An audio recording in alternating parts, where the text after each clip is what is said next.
Hi students, welcome to the channel physics with Kiran Kumar. చూడమ్మా, ఈరోజు physics simplified important question series అమ్మా. ఇది IIT JEE series కాదు, ఇది ఇంపార్టెంట్ క్వశ్చన్ సిరీస్. ఐపీఈకి తెలంగాణ కానీ ఆంధ్రప్రదేశ్ బోర్డుకి కానీ second year IPE important questions కూడా ఒక సిరీస్ చేస్తున్నా కదమ్మా. దాంట్లో dual nature of radiation and matter లెసన్కి వచ్చాను. Okay, only 2 marks questions discuss చేస్తాం, ఎందుకంటే దీంట్లో వెయిటేజ్ 2 మార్క్స్. ఓకే అమ్మా, dual nature of radiation and మ్యాటర్లో మనకు వచ్చేది 2 marks question. Okay right. So ఏంటి ఆ 2 మార్క్స్ క్వశ్చన్స్ ఏంటో ఇక్కడ ఇంపార్టెంట్ 2 మార్క్స్ క్వశ్చన్స్ ఏంటి, ఇంపార్టెంట్ 2 మార్క్స్ క్వశ్చన్స్ కదమ్మా. 2 మార్క్స్ క్వశ్చన్స్ అన్నీ చెప్పేస్తాను. అట్ ది సేమ్ టైం మనకి దీంట్లో 2 మార్క్స్కి ప్రాబ్లం కూడా అడిగే అవకాశం ఉంది, ఏ టైప్ ఆఫ్ ప్రాబ్లమ్స్ అడగడానికి అవకాశం ఉందనేది కూడా చెప్తామమ్మా. ఓకే రైట్, ఒక్కసారి చూడండి. Dual nature of radiation and మ్యాటర్లో first question, what are cathode rays? Cathode rays అంటే ఏంటి? ఓకే అమ్మా, మీకు డిశ్చార్జ్ ట్యూబ్ అంటే ఐడియా ఉండే ఉంటుంది. డిశ్చార్జ్ ట్యూబ్ అంటే ఒక గ్లాస్ ట్యూబ్ లాంటిది, ఒక గ్లాస్ ట్యూబే అనుకోండి. గ్లాస్ ట్యూబ్, దాంట్లో వ్యాక్యూమ్ ఉంటుంది. ఓకే, ఆ గ్లాస్ ట్యూబ్లో 2 ఎలక్ట్రోడ్స్ ఉంటాయమ్మా, ఒకటి క్యాథోడ్ ఒకటి యానోడ్. ఈ రెండు ఎలక్ట్రోడ్స్ మధ్యలో క్యాథోడ్ యానోడ్ అంటే తెలుసు కదమ్మా. యానోడ్ అంటే పాజిటివ్లీ చార్జెడ్ ప్లేట్, క్యాథోడ్ అంటే నెగిటివ్లీ చార్జెడ్ ప్లేట్, అంతేనా? ఓకే, కెమిస్ట్రీ బాగా చదువుకుంటే ఐడియా ఉంటుంది అది. ఓకే అమ్మా, సరే.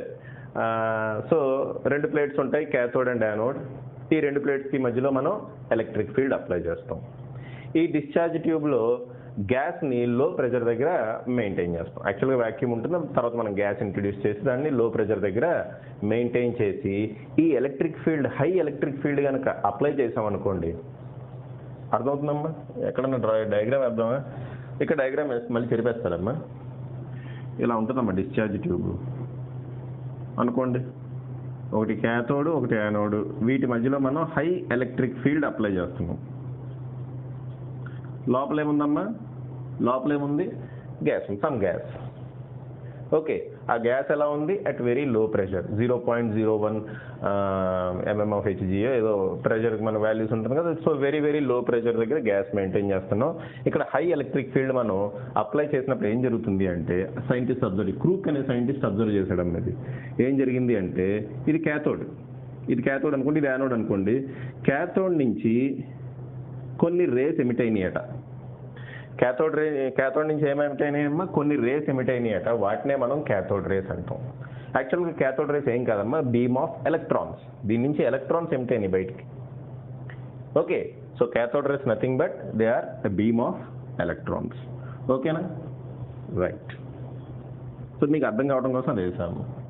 ఓకే, సో చూడమ్మా, the rays emitted from cathode. Rays ఎక్కడి నుంచి ఎమిట్ అవుతున్నాయి? క్యాథోడ్ నుంచి ఎమిట్ అవుతున్నాయి. Cathode of a discharge tube. ఒక డిశ్చార్జ్ ట్యూబ్లో క్యాథోడ్ నుంచి రేస్ ఎమిట్ అవుతున్నాయి. ఎప్పుడు ఎమిట్ అవుతున్నాయి? When the gas in it is subjected to low pressure. ఆ డిశ్చార్జ్ ట్యూబ్లో గ్యాస్ని మనం ఏం చేస్తున్నామో లో ప్రెషర్ దగ్గర మెయింటైన్ చేస్తున్నాం. అండ్ స్ట్రాంగ్ ఎలక్ట్రిక్ ఫీల్డ్, ఇంకేం చేస్తున్నాం? ఒక స్ట్రాంగ్ ఎలక్ట్రిక్ ఫీల్డ్ మనం క్రియేట్ చేస్తున్నాం. ఆ స్ట్రాంగ్ ఎలక్ట్రిక్ ఫీల్డ్ వల్ల ఎమిట్ అయిన రేస్నే మనం ఏమంటామమ్మా? క్యాథోడ్ రేస్ అంటాం. Cathode rays are nothing but they are beam of electrons. Okay, cathode rays అంటే ఏంటమ్మా? They are beam of electrons emitted from the cathode. అలా సింపుల్గా అలా కూడా రాయొచ్చమ్మా. A beam of electrons emitted from the cathode in a discharge tube when the gas is subjected to low pressure and high electric field. అలా కూడా రాయొచ్చు. Okay, simplify చేసి రాసుకోవచ్చు దీన్ని, ఇలాగే రాయాలని ఏం లేదు. ఓకే, నెక్స్ట్ చూడమ్మా, what important fact did Millikan's experiment established? Millikan's experiment ఏం ఎస్టాబ్లిష్ చేసింది? ఏం ఇంపార్టెంట్ ఫ్యాక్ట్ ఒక నిజాన్ని ఎస్టాబ్లిష్ చేసింది అంటే ఏంటా నిజం?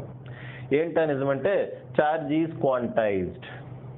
ఎలక్ట్రిక్ ఛార్జ్ అనేది క్వాంటైజ్డ్ అంటే ఏంటమ్మా? డెఫినెట్ అమౌంట్స్లోనే ఎలక్ట్రిక్ ఛార్జ్ దొరుకుతుంది. ఫర్ ఎగ్జాంపుల్, మన షాప్కి వెళ్ళి ఒక పెన్ ఇవ్వండి, లేదంటే 2 పెన్నులు ఇవ్వండి, లేదంటే 3 పెన్నులు ఇవ్వండి అని అడుగుతాం. అంతేగాని 1.5 పెన్ను, 1.30 పెన్ను అలా అడగాం కదమ్మా. ఎందుకు అలా అడగం? ఎందుకంటే పెన్ అది సింగిల్గా అవైలబుల్గా ఉంటుంది. ఓకే, ఒక డెఫినెట్ అమౌంట్లో పెన్ అనేది అవైలబుల్గా ఉంటుంది. అలాగే ఎలక్ట్రిక్ ఛార్జ్ కూడా ఒక డెఫినెట్ అమౌంట్లోనే అవైలబుల్గా ఉంటుందంటే ఆ డెఫినెట్ అమౌంట్ ఏంటంటే N/E. ఓకే, క్యూ అంటే ఎలక్ట్రిక్ ఛార్జ్ అమ్మా, N/E. ఈ డెఫినెట్ అమౌంట్లోనే అవైలబుల్గా ఉంటుంది ఎలక్ట్రిక్ ఛార్జ్. ఇక్కడ N అంటే ఏంటంటే నెంబర్ ఆఫ్ ఎలక్ట్రాన్స్, లేదంటే ఏదో ఒక ఇంటిజర్ తీసుకోండి, నెంబర్ ఆఫ్ ఎలక్ట్రాన్స్ లేదంటే ఇంటిజర్ తీసుకోండి. E అంటే ఎలక్ట్రిక్ ఛార్జ్. సో ఎలక్ట్రాన్ ఇదిగోండి 1.6 ఇంటూ 10⁻⁻19 ఉంటుంది, లేదంటే 2 ఇంటూ 1.6 ఇంటూ 10⁻⁻19, లేదంటే 3 ఇంటూ 1.6 ఇంటూ 10⁻⁻19, లేదంటే 4 ఇంటూ 1.6 ఇంటూ 10⁻⁻19. ఈ విధంగా అంటే 1e 2e 3e 4e ఆ విధంగానే ఎలక్ట్రిక్ ఛార్జ్ అనేది దొరుకుతుంది, కానీ 1/2e 3/2e 4/2e అలా దొరకదమ్మా ఇండిపెండెంట్గా. ఓకే, చూడమ్మా, there are charges which are having charge 1/2e 2/3e, వాటిని మనం ఏమంటాం అంటే క్వార్క్స్ అంటాం. సో ఆ లెవెల్ సబ్జెక్ట్ మన ఇంటర్మీడియట్ లెవెల్లో లేదులేమ్మా, కొంచెం డిగ్రీ లెవెల్లోనో లేదంటే పీజీ లెవెల్లో వెళ్ళినప్పుడు మీరు చదువుకుంటారు. ఓకే, ప్రస్తుతానికి మాత్రం ఇండిపెండెంట్గా ఎగ్జిస్ట్ అయ్యే charge E equal to 1.6 into 10⁻⁻19. Okay, మనకి ఛార్జ్ కూడా అదే విధంగా దొరుకుతుంది ఇండిపెండెంట్. క్వార్క్స్ అవి ఇండిపెండెంట్గా ఎగ్జిస్ట్ కావు. ఓకేనా. Next, what is photo electric effect? Photo electric effect అంటే ఏంటి? సింపుల్గా చెప్తే వినండి అమ్మా. ఒక మెటల్ తీసుకోండి, ఆ మెటల్ మీద సూటబుల్ ఫ్రీక్వెన్సీ ఉన్న వేవ్ లెంగ్త్ లేదా సూటబుల్ ఫ్రీక్వెన్సీ ఉన్న లైట్ ఓకే, లేదా సూటబుల్ వేవ్ లెంగ్త్ ఉన్న లైట్ని కనుక మనం వేసామనుకోండి, దాంట్లోంచి ఎలక్ట్రాన్స్ బయటకు వస్తాయి. దాన్నే ఫోటో ఎలక్ట్రిక్ ఎఫెక్ట్ అంటాం. సో సింపుల్గా మీరు ఎలా గుర్తుపెట్టుకుంటారు? లైట్ వెళ్ళి మెటల్ మీద పడింది, మెటల్లోంచి ఎలక్ట్రాన్స్ బయటకు వచ్చినాయి, దీన్నే మనం ఫోటో ఎలక్ట్రిక్ ఎఫెక్ట్ అంటాం. ఓకే, లైట్ వెళ్ళి మెటల్ మీద పడింది, మెటల్లోంచి ఎలక్ట్రాన్స్ బయటకు వచ్చినాయి, దీన్నే మనం ఫోటో ఎలక్ట్రిక్ ఎఫెక్ట్ అంటాం. అయితే ఆ లైట్కి ఫ్రీక్వెన్సీ కొంత సూటబుల్ ఫ్రీక్వెన్సీ ఉండాలమ్మా. కొంత సూటబుల్ ఫ్రీక్వెన్సీ పైన మాత్రమే ఎలక్ట్రాన్స్ బయటకు వస్తాయి, లేదా కొంత సూటబుల్ వేవ్ లెంగ్త్ లోపు మాత్రమే ఎలక్ట్రాన్స్ బయటకు వస్తాయి. Frequency wave length oppositely related, అందుకని ఇలా చెప్తున్నా. ఒక పర్టికులర్ ఫ్రీక్వెన్సీ పైన మాత్రమే ఎలక్ట్రాన్స్ బయటకు వస్తాయి, ఒక పర్టికులర్ వేవ్ లెంగ్త్ లోపు మాత్రమే ఎలక్ట్రాన్స్ బయటకు వస్తాయి. ఫ్రీక్వెన్సీ ఎక్కువ ఉంటే వేవ్ లెంగ్త్ తక్కువ ఉంటుంది, ఫ్రీక్వెన్సీ తక్కువ ఉంటే వేవ్ లెంగ్త్ ఎక్కువ ఉంటుంది. Okay, they are inversely related అమ్మా, అందుకని చెప్పి మీకు అలా చెప్తున్నా. ఓకే, సో అదంతా పక్కన పెడితే మనం గుర్తుపెట్టుకోవాల్సింది ఇది. What is photoelectric effect అంటే when light of suitable frequency or wavelength, suitable frequency అని రాయండి, సూటబుల్ వేవ్ లెంగ్త్ అని రాయండి, మీ ఇష్టం, falls on a metal surface మీద పడినప్పుడు ఏమవుతుంది? Electrons are emitted from it, electrons దాంట్లోంచి బయటకు వస్తాయి. This phenomena is called photoelectric effect. ఈ ఫినామినానే మనం ఫోటో ఎలక్ట్రిక్ ఎఫెక్ట్ అంటాం. Next, what is work function? Work function కూడా ఫోటో ఎలక్ట్రిక్ ఎఫెక్ట్కి సంబంధించిందే అమ్మా. చూడండి, ఏ ఎనర్జీ పడితే ఆ ఎనర్జీకి ఎలక్ట్రాన్స్ వచ్చాయి. లైట్కి ఏ ఎనర్జీ, ఎంత తక్కువ ఎనర్జీ ఉన్నా కానీ ఎలక్ట్రాన్స్ బయటకు వచ్చేస్తాయి అనుకోకండి. ఎలక్ట్రాన్ మెటల్ సర్ఫేస్లోంచి బయటికి రావడానికి కొంత మినిమం ఎనర్జీ మనం సప్లై చేయవలసి ఉంటుంది, అట్లీస్ట్ అంత ఎనర్జీ అన్నా సప్లై చేయవలసి ఉంటుంది. ఓకే, మెటల్ సర్ఫేస్ మీద నుంచి ఎలక్ట్రాన్ బయటికి ఎస్కేప్ అవడానికి లేదా బయటికి రావడానికి మనం ఏం చేయాల్సి ఉంటుందమ్మా? అట్లీస్ట్ ఇంత minimum energy, for example 10 electron volts minimum energy ఇస్తే కానీ ఎలక్ట్రాన్ బయటికి రాదు. ఒక మెటల్ నుంచి 10 ఎలక్ట్రాన్ వోల్ట్స్ మినిమం ఎనర్జీ ఇస్తే కానీ ఎలక్ట్రాన్ బయటికి రాదు. ఆ 10 ఎలక్ట్రాన్ వోల్ట్స్ మినిమం ఎనర్జీ ఉంది చూసారా, దాన్నే మనం వర్క్ ఫంక్షన్ అంటాం. ఓకే, అట్లీస్ట్ అంతన్నా ఉండాలమ్మా ఎనర్జీ. ఎలక్ట్రాన్ బయటికి రావాలంటే లైట్కి ఎనర్జీ అట్లీస్ట్ అంతన్నా ఉండాలి. ఓకే, సో దాన్నే మనం ఏమంటాం? వర్క్ ఫంక్షన్ అంటాం. సో వర్క్ ఫంక్షన్ మనం ఎలా డిఫైన్ చేయొచ్చు? ఎలక్ట్రాన్కి కావలసిన మినిమం ఎనర్జీ దేనికి? మెటల్ సర్ఫేస్ నుంచి ఎస్కేప్ అవడానికి. మెటల్లోంచి ఎలక్ట్రాన్ బయటికి రావడానికి దానికి కొంత మినిమం ఎనర్జీ అవసరం అవుతుంది, దాన్నే మనం వర్క్ ఫంక్షన్ అంటాం. అదే రాసుకున్నాం ఇక్కడ చూడండి.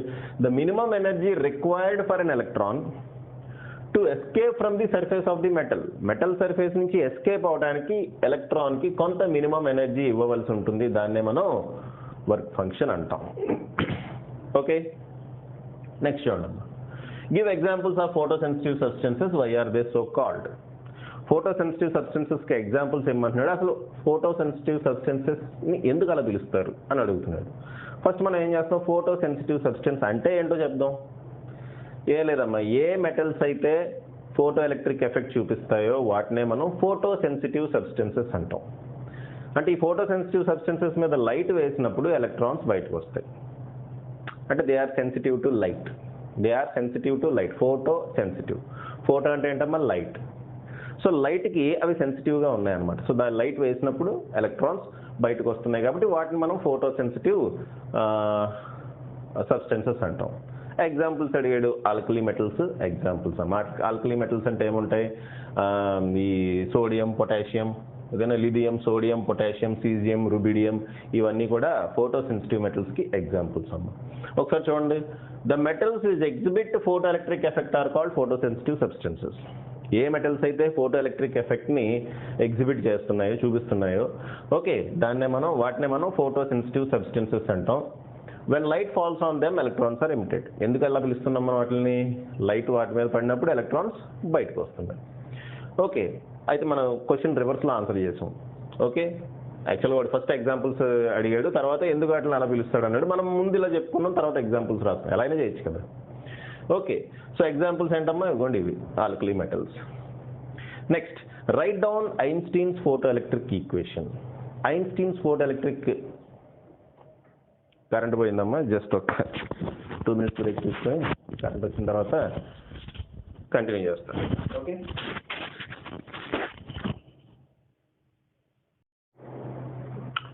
ఓకే అమ్మా. సో పవర్ వచ్చింది. యాక్చువల్గా మనం 6th క్వశ్చన్ డిస్కస్ చేస్తున్నాం.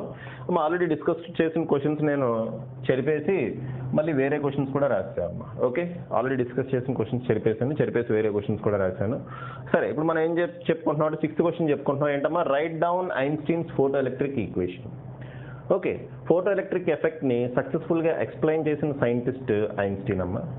ఓకే, ఐన్స్టీన్ ఏమంటున్నాడంటే, చూడమ్మా, మనం కొంత ఎనర్జీ ఇస్తున్నాం ఎవరికి? మెటల్ సర్ఫేస్కి. ఓకే, మెటల్ సర్ఫేస్కి కొంత ఎనర్జీ ఇస్తున్నామమ్మా మనం. ఏంటి ఎనర్జీ? Light energy.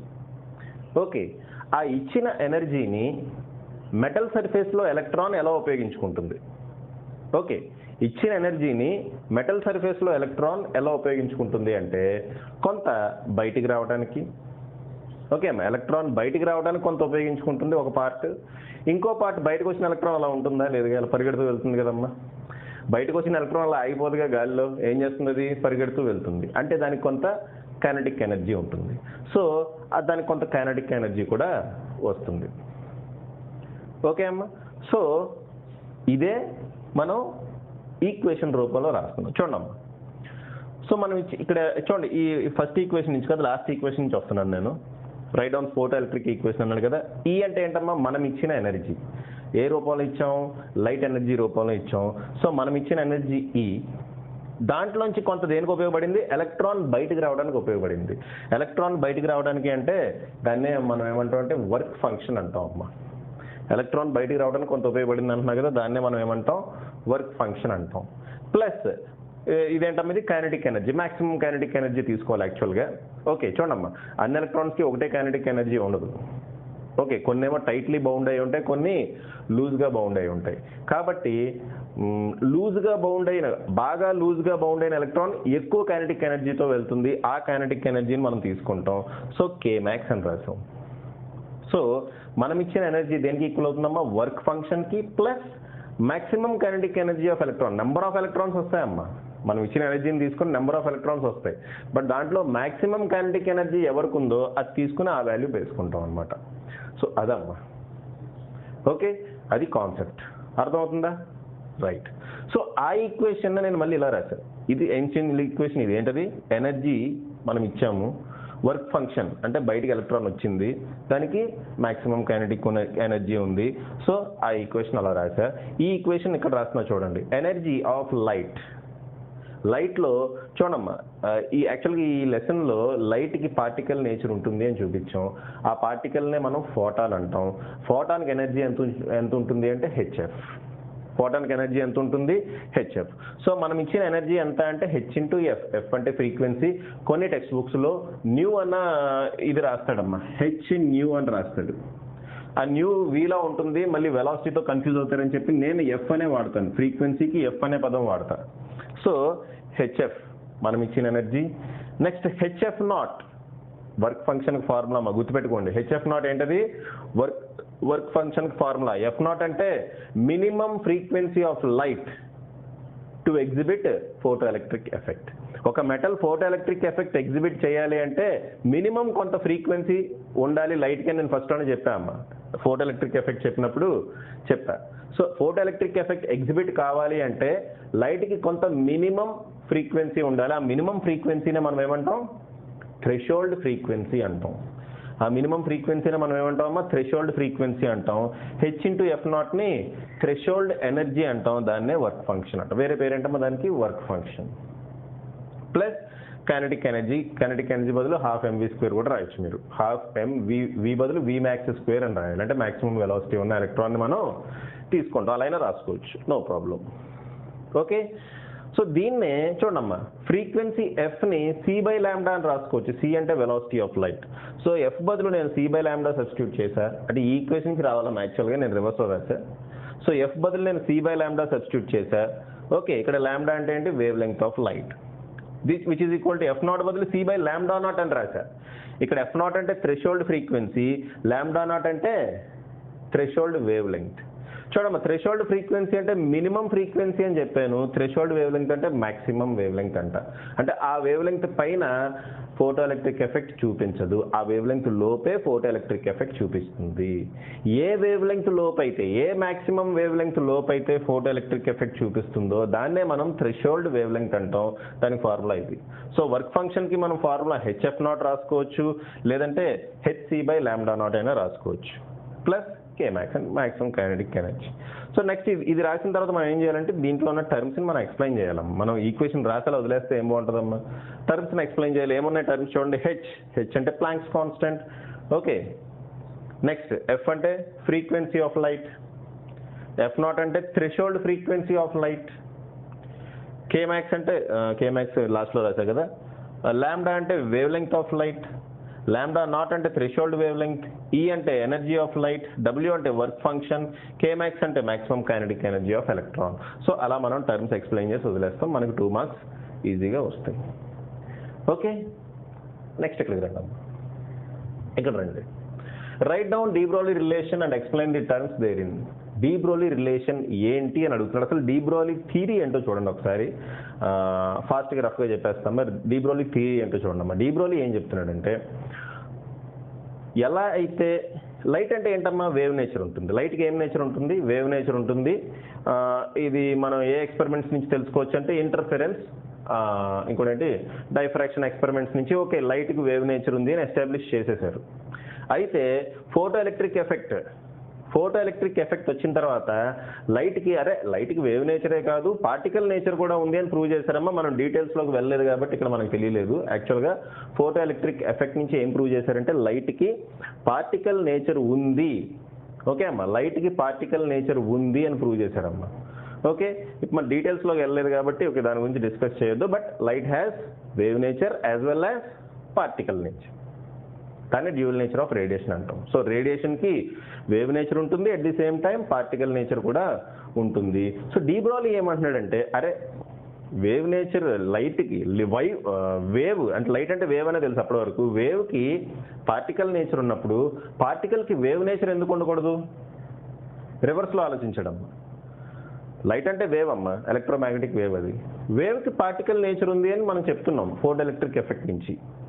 అలాగే పార్టికల్కి వేవ్ నేచర్ ఉంది అని ఎందుకు చెప్పకూడదు అని డి బ్రోలీకి ఒక ఐడియా వచ్చింది. దాని నుంచి ఒక theory చెప్పాడమ్మా.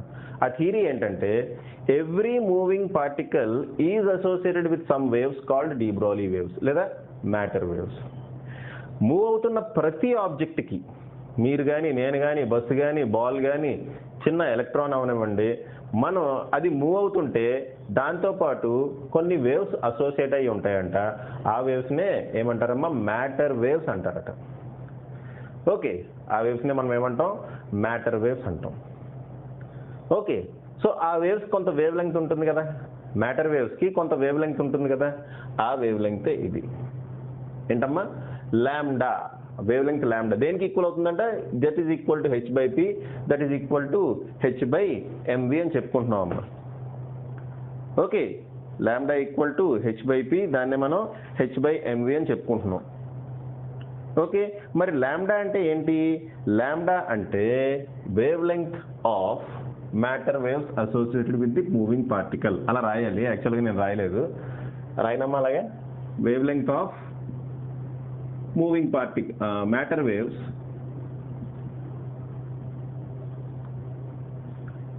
associated with moving particle.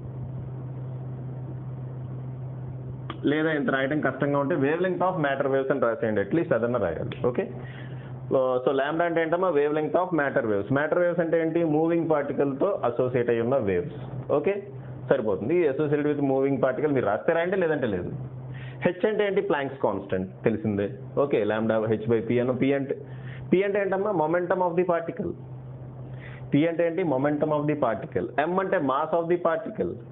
వి అంటే velocity of the particle. So ఒక బాడీ కొంత వెలాసిటీతో కనుక వెళ్తుంటే దాంతో మ్యాటర్ వేవ్స్ అసోసియేట్ అయ్యి ఉంటాయి. ఆ matter waves lambda equal to H by P R H by MB. Okay అమ్మ, చూడమ్మా ఇక్కడ డి బ్రోగ్లీ రిలేషన్ అని చెప్పి సింపుల్గా ఇలా వదిలేసా, కానీ నిజానికి డి బ్రోగ్లీ రిలేషన్ చాలా రకాలుగా రాసుకోవచ్చు అమ్మ. For example kinetic, in terms of kinetic energy de Broglie relation ఏమవుతుందంటే H by root 2mk. K అంటే kinetic energy of the electron లేదా kinetic energy of the particle. అలాగే ఆల్ఫా పార్టికల్కి ఒక ఫార్ములా ఉంటుంది డి బ్రోగ్లీ వేవ్ లెంగ్త్ సంబంధించి. ఇవన్నీ shortcut formulas అమ్మ. బీటా పార్టికల్స్ లేదా ఎలక్ట్రాన్స్కి ఒక ఫార్ములా ఉంటుంది, డ్యూట్రాన్కి ఒక ఫార్ములా ఉంటుంది. ఇవన్నీ ఫిజిక్స్ ఫటాఫట్ సిరీస్ అని చెప్పి నేను ఒక సిరీస్ చేసి అది మధ్యలో ఆపేయడం జరిగింది. ఓకే, సో దాంట్లో మోడర్న్ ఫిజిక్స్ స్టార్ట్ చేసాము. ఆ మోడర్న్ ఫిజిక్స్లో ఈ పాయింట్స్ అన్ని డిస్కస్ చేసాము. ఏంటవి, డి బ్రోగ్లీ వేవ్ లెంగ్త్ ఒక్కొక్క పార్టికల్కి ఎలా ఉంటుంది, షార్ట్ కట్ ఫార్ములాస్. ఆ షార్ట్ కట్ ఫార్ములాస్ గుర్తుంటే టక్కని మనం ప్రాబ్లమ్స్ చేసేయచ్చు. ఈ లెసన్లో డి బ్రోగ్లీ వేవ్ లెంగ్త్ మీద ప్రాబ్లం అడగడానికి అవకాశం ఉంది 2 మార్క్స్కి. ఓకే, అందుకని ఆ ఫార్ములాస్ కూడా గుర్తుపెట్టుకుంటూ ఇంపార్టెంట్ అమ్మ మనకి. ఓకేనా, ఆల్రెడీ 60 out of 60 ఎలా తెచ్చుకోవాలి అని చెప్పి ఒక వీడియో చేసాము. ఆ వీడియోలో ఇవన్నీ డిస్కస్ చేశాను. ఓకే, సో ఈ లెసన్ నుంచి 2 మార్క్స్ క్వశ్చన్స్ అడగడానికి, ప్రాబ్లం నుంచి కూడా అడగడానికి అవకాశం ఉంది కాబట్టి ఎస్ అడగవచ్చు ప్రాబ్లం నుంచి కూడా. సరే మన పక్కన పెట్టండి. నెక్స్ట్ 8th క్వశ్చన్కి రండి. State Heisenberg uncertainty principle. మీరు లోవర్ క్లాస్లో చదివారు, ఇక్కడ కూడా అదే ఉంటుంది. ఏంటమ్మా హైసెన్బర్గ్ అన్సర్టెనిటీ ప్రిన్సిపల్ ఏం చెప్తుంది అంటే, ఒక పార్టికల్ యొక్క, ఎలక్ట్రాన్ కానివ్వండి ఏదైనా కానివ్వండి, ఒక పార్టికల్ యొక్క పొజిషన్ని, మొమెంటమ్ని ఒకేసారి మనం ఎగ్జాక్ట్గా క్యాలిక్యులేట్ చేయలేము. ఓకే, సైమల్టేనియస్గా ఒకేసారి ఎగ్జాక్ట్గా పొజిషన్, మొమెంటమ్ మనం ఎగ్జాక్ట్గా క్యాలిక్యులేట్ చేయలేము.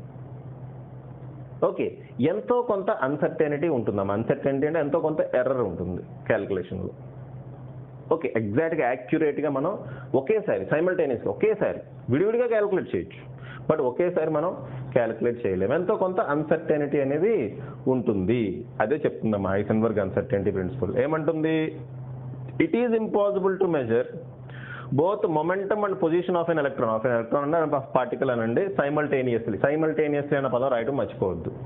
ఒకేసారి విడివిడిగా క్యాలిక్యులేట్ చేయొచ్చేమో, బట్ ఒకేసారి క్యాలిక్యులేట్ చేయడం కష్టం. It is impossible to measure both momentum and position of an electron simultaneously. ఎంతో కొంత ఎర్రర్ ఉంటుంది. ఇక డెల్టా ఎక్స్ అంటే అన్సర్టెనిటీ ఇన్ పొజిషన్ అమ్మ. డెల్టా పి అంటే అన్సర్టెనిటీ ఇన్ మొమెంటమ్. ఈ రెండింటి ప్రోడక్ట్ దేనికి ఈక్వల్గా ఉంటుంది, it is greater than or equal to h/2π. Okay, so ఇది హైసెన్బర్గ్ అన్సర్టెనిటీ ప్రిన్సిపల్. ఓకే, దీంట్లో గతంలో కొన్ని ప్రాబ్లమ్స్ కూడా అడిగిన సందర్భాలు ఉన్నాయి. ఆ అడిగిన ప్రాబ్లమ్స్ ఏంటో చూడండమ్మా. What is the de Broglie wavelength of an electron accelerated through a potential. Okay, రెండుసార్లు రాసానా? ఓకే, ఒకసారి కొట్టేసుకున్నాం. Accelerated through a potential difference of 100 volts. Okay, ఒక ఎలక్ట్రాన్ యాక్సలరేట్ చేసాం, అలాగా 100 volts పొటెన్షియల్ డిఫరెన్స్ అప్లై చేసి మనం యాక్సలరేట్ చేసాం. దాని యొక్క డి బ్రోగ్లీ వేవ్ లెంగ్త్ ఎంత అంటున్నాడు. దానికి ఒక షార్ట్ కట్ ఫార్ములా ఉందమ్మా. అదేంటంటే lambda equal to 1.227/√v nanometres. Okay, so మనకి నానోమీటర్స్లో కావాలంటే ఈ షార్ట్ కట్ ఫార్ములా ఉపయోగిస్తాం. ఎవరికి, ఎలక్ట్రాన్కి 1.227/√v నానోమీటర్స్. అదే యాంగ్స్ట్రామ్ యూనిట్స్లో కావాలనుకోండి 12.27/√v యాంగ్స్ట్రామ్ యూనిట్స్, అంతే. అదో షార్ట్ కట్ ఫార్ములా అమ్మ. సో వి వాల్యూ వాడు ఇచ్చేసాడు 100 volts అని. 100 దీంట్లో సబ్స్టిట్యూట్ చేయండి, మనకు ఆన్సర్ ఏమొస్తుంది, 0.227 నానోమీటర్స్ వస్తుందమ్మా. అదే యాంగ్స్ట్రామ్ యూనిట్స్లో కావాలి అంటే 12.27/√v యాంగ్స్ట్రామ్ యూనిట్స్ వస్తుంది. సో ఇదే వాల్యూ యాంగ్స్ట్రామ్ యూనిట్స్లో ఏమవుతుంది, 1.227 యాంగ్స్ట్రామ్ యూనిట్స్ అవుతుంది. సో యూనిట్స్ కూడా ఇంపార్టెంట్ అనమాట. మనం ఇక్కడ నానోమీటర్స్లో రాసాం కాబట్టి 1.227/√v నానోమీటర్స్. ఓకే, ఇవన్నీ షార్ట్ కట్స్ నేను ఫిజిక్స్ ఫటాఫట్ సిరీస్లో చెప్పా. ఓకే, కావాలంటే అక్కడ చూడండి, లేదంటే సరిపోతుంది మనకి. నెక్స్ట్ చూడండమ్మా 10th problem. An electron, alpha particle and a proton. ఒక ఎలక్ట్రాన్ ఉంది, ఆల్ఫా పార్టికల్ ఉంది, proton have same kinetic energy అట. కైనెటిక్ ఎనర్జీ సేమ్ ఉందట. Okay, which of these particles has shortest de Broglie wavelength? de Broglie wavelength రాయటం మర్చిపోయినా రాసుకోండి అమ్మా. Which of these particles have shortest de Broglie wavelength? వీటిలో ఏ పార్టికల్కి shortest de Broglie wavelength ఉంటుంది అని అడుగుతున్నాడు. ఏమన్నాడమ్మా, కండిషన్ ఏమి ఇచ్చాడు, సేమ్ కైనెటిక్ ఎనర్జీ కాన్స్టెంట్గా ఉంది. ఓకే, అయితే కైనెటిక్ ఎనర్జీకి de Broglie wavelengthకి మధ్యలో రిలేషన్ ఏంటంటే లాంబ్డా ఈక్వల్ టు h/√2mk. ఈ ఫార్ములా వాడట్లేదమ్మా మనం, ఈ ఫార్ములా ఇది కూడా ఏం లేదమ్మా, సింపుల్. పి అంటే ఏంటమ్మా, మొమెంటంకి కైనెటిక్ ఎనర్జీకి రిలేషన్ మీకు కానీ గుర్తుంటే k equal to p²/2m.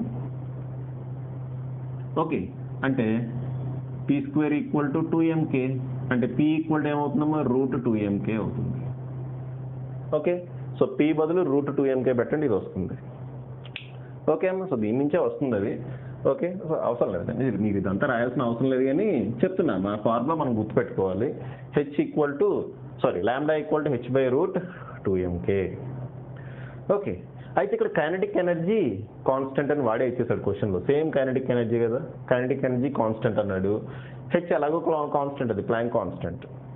So lambda అనేది దేని మీద డిపెండ్ అవుతుందంటే కేవలం మాస్ మీద డిపెండ్ అవుతుంది. So lambda is inversely proportional to √m. అంటే లాంబ్డా ఎక్కువ ఉంది అంటే మాస్ తక్కువ ఉందని, లాంబ్డా తక్కువ ఉందంటే మాస్ ఎక్కువ ఉందని. లేదంటే ఇలా రివర్స్లో ఆలోచించండి, మాస్ ఎక్కువ ఉన్న పార్టికల్కి లాంబ్డా తక్కువ ఉంటుంది, మాస్ తక్కువ ఉన్న పార్టికల్కి లాంబ్డా ఎక్కువ ఉంటుంది.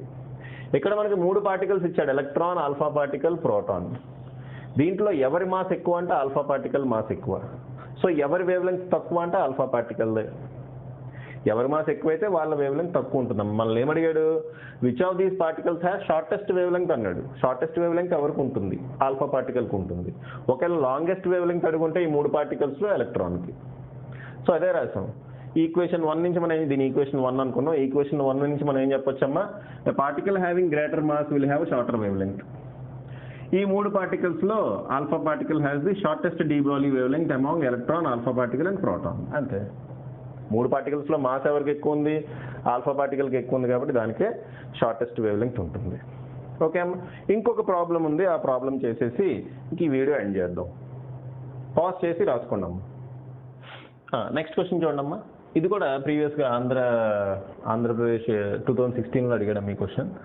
ఓకే, మేబీ 4 మార్క్స్కి అడిగి ఉంటాడు మీ క్వశ్చన్. 2 మార్క్స్కి అడిగి ఉండడు, 4 మార్క్స్కి అడిగి ఉంటాడు. సో 4 మార్క్స్కి ఎలా అడిగాడు, దీంట్లో 2 మార్క్సే ఉంటుంది. ఈ క్వశ్చన్ కొంచెం లెంగ్తీగా ఉంటుందమ్మ, చూడండి ఒకసారి. Work function of caesium is 2.14 electron volts. So మనకి ఏమి ఇచ్చాడమ్మా, వర్క్ ఫంక్షన్ ఇచ్చేసాడు, ఎంత, 2.14 electron volts. ఇక్కడ ఎలక్ట్రాన్ వోల్ట్స్లో ఇచ్చాడు, దీన్ని జౌల్స్లో కన్వర్ట్ చేయాలి కాబట్టి దీన్ని మనం 2.14 ఇంటూ ఎలక్ట్రాన్ వోల్ట్స్ని జౌల్స్లో కన్వర్ట్ చేయడానికి 1.6 ఇంటూ 10⁻⁻19తో మల్టిప్లై చేయాలమ్మ. అప్పుడు ఇది జౌల్స్లోకి వచ్చేస్తుంది. సో వర్క్ ఫంక్షన్ ఇచ్చాడు. ఏం కనుక్కోమన్నాడు, థ్రెషోల్డ్ ఫ్రీక్వెన్సీ ఆఫ్ సీజియం కనుక్కోమన్నాడు అమ్మా. థ్రెషోల్డ్ ఫ్రీక్వెన్సీ ఫార్ములా మామూలుగా వర్క్ ఫంక్షన్ ఫార్ములా ఏంటి, W equal to HF0. Okay, అంటే F0 ఈక్వల్ టు మనం ఏం కనుక్కోమన్నాడు, థ్రెషోల్డ్ ఫ్రీక్వెన్సీ F0 కనుక్కోమన్నాడు. ఇప్పుడే చెప్పుకున్నాం మనం. సో F0 ఈక్వల్ టు ఏమవుతుందమ్మా, W/H. W ఎంత, 2.14 ఇంటూ 1.6 ఇంటూ 10⁻⁻19 జౌల్స్. ఓకే, మరి హెచ్ అంటే ఏంటమ్మా, ప్లాంక్స్ కాన్స్టెంట్ ఎంత, 6.63 ఇంటూ 10⁻⁻34. ఈ క్యాల్కులేషన్ చేస్తే మనకి F0 వాల్యూ వస్తుందమ్మా. సో క్యాల్కులేషన్ చేసుకోండి. F0 వాల్యూ ఎంత వస్తుందంటే 5.14 ఇంటూ 10⁻14 హెర్ట్జ్. ఓకే, ఆ క్యాల్కులేషన్ చేయండి అమ్మా. నేను డైరెక్ట్గా ఆన్సర్ చూసి వేశాను. సో ఎంత వస్తుంది, 5.16 ఇంటూ 10⁻14 హెర్ట్జ్ వస్తుంది. ఓకేనా, రైట్. సరే అమ్మ, ఇంకేం కనుక్కోవాలి next, the wavelength of incident light కూడా కనుక్కోమంటున్నాడు. ఇన్సిడెంట్ లైట్ వేవ్ లెంగ్త్ కనుక్కోమంటున్నాడమ్మా. But incident light wavelength కనుక్కోవడానికి మనకు కొంచెం డేటా అవసరం అవుతుంది. ఓకే, ఏంటి ఆ డేటా, ఒకసారి ఐన్స్టీన్స్ ఫోటో ఎలక్ట్రిక్ ఎఫెక్ట్ రాద్దాం. Okay, wave length of incident light అన్నాడు కదా, మనం ఏం చేద్దాం, ఐన్స్టీన్స్ ఫోటో ఎలక్ట్రిక్ ఈక్వేషన్ రాద్దాం అమ్మ. వేవ్ లెంగ్త్లో అడిగాడు కాబట్టి వేవ్ లెంగ్త్కి సంబంధించిన ఈక్వేషన్ రాద్దాం. Okay, first of all Einstein's photoelectric equation ఏంటి, E equal to W plus K max. మనం ఏం కనుక్కోవాలి, ఫ్రీక్వెన్సీ కాదు, వేవ్ లెంగ్త్ కనుక్కోవాలి. ఎవరి వేవ్ లెంగ్త్? ఇన్సిడెంట్ లైట్ యొక్క ఎనర్జీ ఇదమ్మా. సో ఇన్సిడెంట్ లైట్ యొక్క వేవ్ లెంగ్త్ కనుక్కోవాలి. ఈ బదులు మనం ఏ రాయొచ్చు? HF equal to W plus K max అని రాస్తాం. హెచ్ఎఫ్నే మనం ఏ రాస్తాం? HC by lambda equal to W plus K max. మనల్ని ఈ ల్యాండా వాల్యూ అడిగాడమ్మా. హెచ్ వాల్యూ మనకు తెలుసు, ప్లాంక్ కాన్స్టెంట్. సి అంటే వెలాసిటీ ఆఫ్ లైట్, దాని వాల్యూ కూడా మనకు తెలుసు. వర్క్ ఫంక్షన్ ఆల్రెడీ ఇచ్చేసాడమ్మా, 2.14 ఇంటూ 1.6 ఇంటూ 10⁻−19 వర్క్ ఫంక్షన్ కూడా ఇచ్చేసాడు. ఓకే, వర్క్ ఫంక్షన్ ఇచ్చేసాడు. అయితే మరి కేమాక్స్ మనకు తెలుసా? లేదు. సో క్వశ్చన్లో కేమాక్స్ అన్న ఇచ్చి ఉండాలి, లేదా దానికి సంబంధించిన డేటా అన్న ఇచ్చి ఉండాలి. ఏంటి ఆ డేటా? ఒకసారి చూడండి. The wavelength of incident light if the photo current is brought to zero by a stopping potential. Photo current is brought to zero by a stopping potential of 0.60 volts అన్నడమ్మా. దీంట్లోనే kinetic energy value include అయ్యి ఉంది. యాక్చువల్గా ఇదంతా మీకు తెలియాలంటే photo current అంటే ఏంటి, stopping potential అంటే ఏంటి, ఇవన్నీ నేను ఎక్స్ప్లెయిన్ చేసుకుంటూ వెళ్ళాలమ్మా. బట్ ఇప్పుడు నేను అంత లెంగ్తీగా ఎక్స్ప్లెయిన్ చేయను. ఫోటో కరెంట్, స్టాపింగ్ పొటెన్షియల్, వీటి గురించి మీకు తెలియాలి. అసలు ఏంటి ఇవి తెలియాలి అంటే ఆల్రెడీ చెప్పే కదమ్మా, ఫిజిక్స్ ఫటాఫట్ అనే సిరీస్ ఉంది. దాంట్లో మోడర్న్ ఫిజిక్స్కి సంబంధించి కొన్ని వీడియోస్ చేశామమ్మా. ఆ వీడియోస్లో ఉంటుంది. మీ ప్లేలిస్ట్లోకి వెళ్ళి ఫిజిక్స్ ఫటాఫట్ అని సెర్చ్ చేయండి. దాంట్లో మోడర్న్ ఫిజిక్స్ 1, మోడర్న్ ఫిజిక్స్ 2 అని కొన్ని ఒక వీడియోస్ చేశారు. ఆ వీడియోస్లో ఎందులో ఉంటుంది ఇది. ఓకే అమ్మ, ఏంటిది స్టాపింగ్ పొటెన్షియల్ అంటే ఏంటి, ఫోటో కరెంట్ అంటే ఏంటి, ఇవన్నీ దాంట్లో ఎక్స్ప్లెయిన్ చేసాము. అక్కడ షార్ట్ కట్స్ కూడా ఉంటాయి. ఎందుకంటే అది క్రాష్ కోర్స్ కింద అప్పుడు స్టార్ట్ చేసా కానీ కంప్లీట్ చేయలేదేనమ్మా. Okay right. So HC by lambda equal to W plus K max అన్నాము. ఇక్కడ స్టాపింగ్ పొటెన్షియల్ ఇచ్చాడు. ఎప్పుడైతే స్టాపింగ్ పొటెన్షియల్ ఇచ్చాడో కేమాక్స్కి ఒక ఫార్ములా ఉందమ్మా, దట్ ఈస్ ఈV0. ఈ అంటే charge of the electron, V0 అంటే స్టాపింగ్ పొటెన్షియల్. సో కేమాక్స్ బదులు ఇప్పుడు మనం ఏం రాసుకోవచ్చు? ఈV0 రాసుకోవచ్చు. కేమాక్స్ బదులు ఏం రాసుకోవచ్చు అమ్మా? ఈV0 రాసుకోవచ్చు. కాబట్టి ఈ ఫార్ములా ఏమవుతుంది? HC by lambda plus W is equal to W plus K max. So K max బదులు ఏం రాయాలమ్మా? ఈV0. కేమాక్స్ బదులు ఏం రాయాలి? ఈV0 రాయాలి. Okay right. ఇంకేం చేద్దాం చూడండి. ఒక పని చేద్దాం. ల్యాండా వాల్యూ కనుక్కోవాలి కదమ్మా. అంటే ల్యాండా వాల్యూ కనుక్కోవాలి. ఇక్కడ వాల్యూ సబ్స్టిట్యూట్ చేస్తే ఆటోమేటిక్గా ల్యాండా వాల్యూ వచ్చేస్తుందమ్మా. ఈ వాల్యూస్ అన్ని సబ్స్టిట్యూట్ చేసి మనం క్యాలిక్యులేట్ చేస్తే ల్యాండా వాల్యూ వస్తుంది. అయితే ల్యాండాకి ఫార్ములా రాయడానికి ట్రై చేస్తా. ఈ ల్యాండా నాడు తీసుకెళ్తే మొత్తాన్ని ఇటు తీసుకొస్తాం. అప్పుడు ల్యాండా ఈక్వల్ ఏమవుతుంది? హెచ్సి బై డబ్ల్యూ ప్లస్ ఈV0. హెచ్సి బై డబ్ల్యూ ప్లస్ ఈV0. ఓకే అమ్మా, అర్థమైందా? ఇప్పుడు మనం వాల్యూ సబ్స్టిట్యూట్ చేసి చేయటమే అమ్మా. Okay right. సో హెచ్సి అంటే ఏంటి? హెచ్సి అంటే ఏంటమ్మా? 6.63 ఇంటూ 10⁻−34 ఇంటూ సి అంటే 3 ఇంటూ 10⁸ వెలాసిటీ ఆఫ్ లైట్ అనమాట. బై డబ్ల్యూ అంటే ఆల్రెడీ రాసుకున్నాం. డబ్ల్యూ అంటే ఏంటమ్మా? 2.14 into 1.6 into 10⁻−19. Okay, so 2.14 into 1.6 into 10⁻−19 plus ఈ V0 అంటే ఏంటి? 0.60. సో 0.60 ఇంటూ ఈ కూడా ఉంది కదమ్మా, అంటే ఇంటూ 1.6 ఇంటూ 10⁻−19. డినామినేటర్లో 1.6 ఇంటూ 10⁻−19 మనం కామన్ తీయొచ్చు. సో ఇదేమవుతుంది? 6.63 into 10⁻−34 into 3 into 10⁸ divided by 2.14 plus 0.60. ఇది కామన్ తీసాం కదా, 1.6 ఇంటూ 10⁻−19. ఓకే అమ్మా, 1.6 ఇంటూ 10⁻−19. ఆ వాల్యూ మీరు క్యాల్కులేట్ చేయండి. క్యాల్కులేట్ చేస్తే ల్యాండా ఈక్వల్ టు 454 నానోమీటర్స్లో వస్తుందమ్మా. నానోమీటర్స్ అంటే 10⁻−9 వస్తుంది మీకు. సో 454 నానోమీటర్స్లో ఆన్సర్ వస్తుంది. ఓకే, క్యాల్కులేషన్ చెయ్యాలి. ఓకే చూడమ్మా, మనకి ఎగ్జామ్స్లో ఇటువంటి ప్రాబ్లమ్స్ ఇచ్చినప్పుడు, జనరల్గా ఎగ్జామ్లో ఇటువంటి ప్రాబ్లమ్ ఇచ్చినప్పుడు మనకి లాగరిథమ్స్ అవసరం అవుతాయి. ఎందుకంటే క్యాలిక్యులేటర్ అయితే అక్కడ వాళ్ళు ప్రొవైడ్ చేయరు. మనకి ఏం అవసరం అవుతాయి? లాగరిథమ్స్ అవసరం అవుతాయి. లాగరిథమ్స్ తోటి ఈ వాల్యూస్ ఎలా క్యాలిక్యులేట్ చేయాలనేది మీకు రావాలి. Okay, already physics practicals chemistry practicals అయిపోయినాయి, అవి లాగరిథమ్స్ తోటి చేసుంటారు కాబట్టి అక్కడ వచ్చి ఉండొచ్చు మీకు. అవే ఫార్ములాస్ ఇక్కడ కూడా మనం అప్లై చేసి క్యాలిక్యులేట్ చేస్తాం యాక్చువల్గా ఇటువంటి ప్రాబ్లమ్స్ వచ్చినప్పుడు. ఓకే, ఇది 4 మార్క్స్కి అడిగాడనే నేను అనుకుంటున్నా. ఒకవేళ 2 మార్క్స్కి అడుగుంటే కనుక క్యాలిక్యులేషన్ రాకపోతే ఇబ్బంది పడతామమ్మా. ఓకేనా, చూడమ్మా, యాక్చువల్గా ప్రాబ్లం 2 మార్క్స్ అడిగినప్పుడు ఫార్ములాకి 1 మార్క్ ఉంటుంది, కరెక్ట్గా ఆన్సర్ వచ్చినందుకు 1 మార్క్ ఉంటుంది. ఓకే, సరే ప్రొసీజర్ కరెక్ట్ చేసాము, ఆన్సర్ రాంగ్ వచ్చింది అంటే 1/2 మార్క్ వేస్తాడు. అటువంటి ఏమి పెట్టుకోవద్దమ్మా ఫిజిక్స్లో. అయితే 1 మార్క్ పడుతుంది, లేదంటే 2 మార్క్స్ పడతాయి. ఓకేనా, సో అది గుర్తుపెట్టుకోండి. సో ఇది కూడా ప్రీవియస్గా అడిగిన క్వశ్చన్ కాబట్టి నేను చెప్పాను అమ్మా. ఓకే రైట్, సరే చూడమ్మా, ఇక్కడతోటి మనం dual nature of radiation and matter complete అయిపోయింది. ఇంకా మనం 3 లెసన్స్ చెప్పుకోవాలమ్మా. ఏంటవి? యాటమ్స్, దాంట్లో 4 మార్క్స్ క్వశ్చన్ వస్తుంది. ఇంకా సెమీ కండక్టర్స్, ఓకే, ఇంకా కమ్యూనికేషన్ సిస్టమ్స్, దాంట్లోంచి 2 మార్క్స్ క్వశ్చన్ వస్తుంది. కమ్యూనికేషన్ సిస్టమ్స్లోంచి 2 మార్క్స్ క్వశ్చన్స్ వస్తాయి. ఓకేనా, సో ఈ 3 లెసన్స్ చెప్పుకుంటే మన సెకండ్ ఇయర్ సిలబస్ కంప్లీట్గా చెప్పుకున్నట్టే. ఓకే, ఏమన్నా మీకు అడిషనల్గా క్వశ్చన్స్ ఏమన్నా కావాలి అంటే మీరు నాకు కామెంట్ చేయండి, నేను విడిగా చేయడానికి ట్రై చేస్తాను.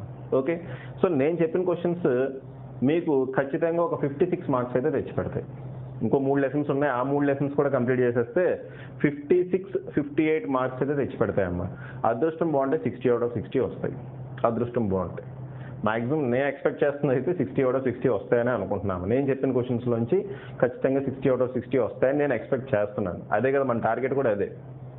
ఓకే, సో కొంచెం అటు ఇటు అయినా కానీ 56 మార్క్స్ అయితే, హీనపక్షంలో 56 మార్క్స్ అయితే గ్యారంటీ. నేను చెప్పిన క్వశ్చన్స్లోంచే ఖచ్చితంగా 56 మార్క్స్ అయితే వస్తాయమ్మా. 56 to 58. ఓకే, నా ఎక్స్పెక్టేషన్ అయితే 60. చూద్దాం మా పేపర్ వచ్చిన తర్వాత. ఓకేనా సార్, నెక్స్ట్ ఈ వీడియో ఎక్కడితో ఎండ్ చేస్తున్నామా? నెక్స్ట్ వీడియోలో నెక్స్ట్ లెసన్తో కలుద్దాం. ఓకే.